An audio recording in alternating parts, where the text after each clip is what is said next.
नमस्ते, जय श्री राम। मैं अनु आपका स्वागत करती हूँ फिर से एक बार। और आज की वीडियो में हम बात करेंगे सकट चौथ व्रत के बारे में।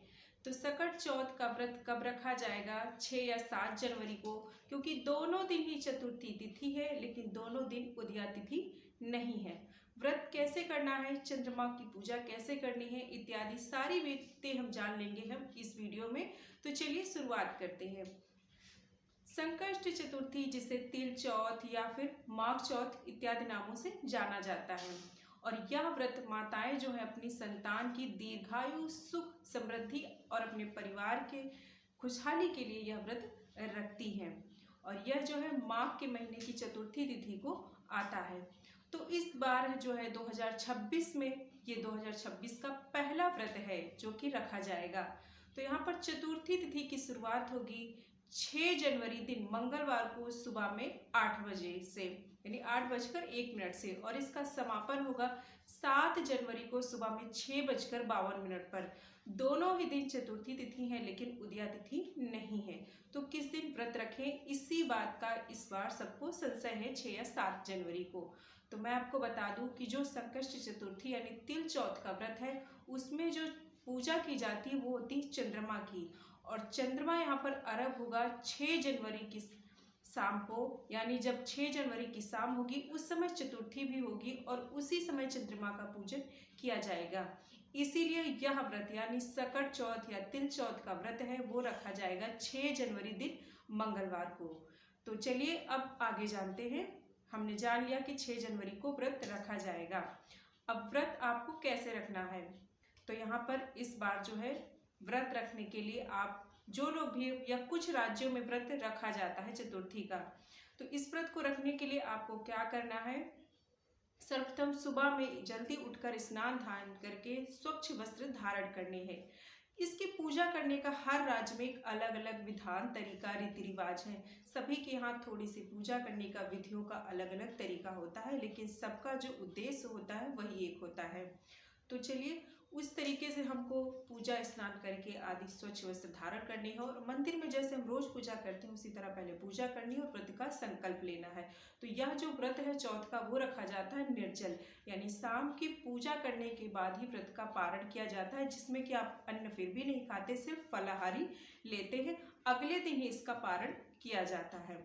तो उसके बाद पूरे दिन आपको व्रत रखना है। किसी जगह पर दिन में पूजा की जाती है लेकिन कहीं कहीं पर शाम में इसकी मेन पूजा की जाती है, जैसे कि हमारे यहाँ। तो यह जो व्रत रखा जाता है वो गणपति जी के लिए रखा जाता है, यानी जो सकट माता है उनके लिए रखा जाता है। तो हमें शाम के समय में क्या करना है, पूरे दिन हम अच्छे से निर्जल व्रत रखेंगे, भगवान का ध्यान करते रहेंगे और अपनी पूजा की तैयारी करेंगे। इसके साथ शाम में हमें एक चौकी लगानी है, लेकिन जैसे कि मैंने बताया सबके यहाँ का तरीका अलग होता है। तो चौकी लगानी है या फिर जो पाटा होता है वो रख लेना है। सभी चीज़ों को पवित्र कर लेना है, जगह को या सारी सामग्री को। इसमें ज़्यादातर पूजा में जो तिल है उसका उपयोग मेन माना जाता है। इसी तिल पे कुछ जगह पर हमारे यहाँ जैसे कि उसी तिल के पानी से ही बाल धुला जाता है, और उसी तिल को पूजा में और उसी तिल को खाने में, प्रसाद बनाने में उपयोग किया जाता है, यानी तिल की विशेष महत्वता है इस व्रत में।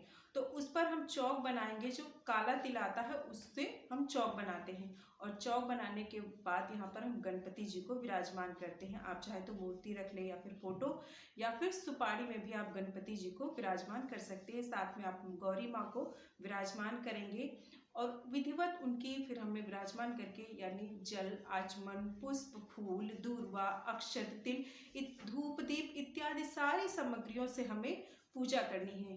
पूजा के साथ इसमें सकट माता की, यानी जो सकट माता है उनकी कथा पढ़ना अनिवार्य है। और पूजा में शकरकंदी का भी उपयोग किया जाता है। साथ में जो इस दिन हम तिलकुट बनाते हैं, यानी कि तिल के लड्डू बनाए जाते हैं, इत्यादि और भी सारे पकवान, बहुत तरह के लड्डू इत्यादि बनाए जाते हैं। लेकिन जो मेन प्रसाद होता है वो होता है इसका तिलकुट का। तो वो तिलकुट का प्रसाद हम चढ़ाएंगे, शकरकंदी अर्पित करते हैं, इत्यादि किया जाता है।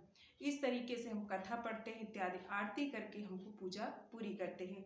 और जब चंद्रमा उदय होता है तो चंद्रमा के हम विधिवत अर्घ देते हैं। उन्हें भी हम धूप, दीप, तिल इत्यादि से हम अर्घ दे के विधिवत चंद्रमा की पूजा करने के बाद ही व्रत का पारण किया जाता है, जिसमें कि आप फलाहार ले सकते हैं, दूध इत्यादि जो भी फल लेना चाहे और अगले दिन पूजा करके इस चीज़ों को, सारी जितनी भी पूजा सामग्री चौकी है, इनको उठाकर हम अपनी अपनी जगह पर रख देते हैं। उसके बाद ही व्रत का पारण किया जाता है।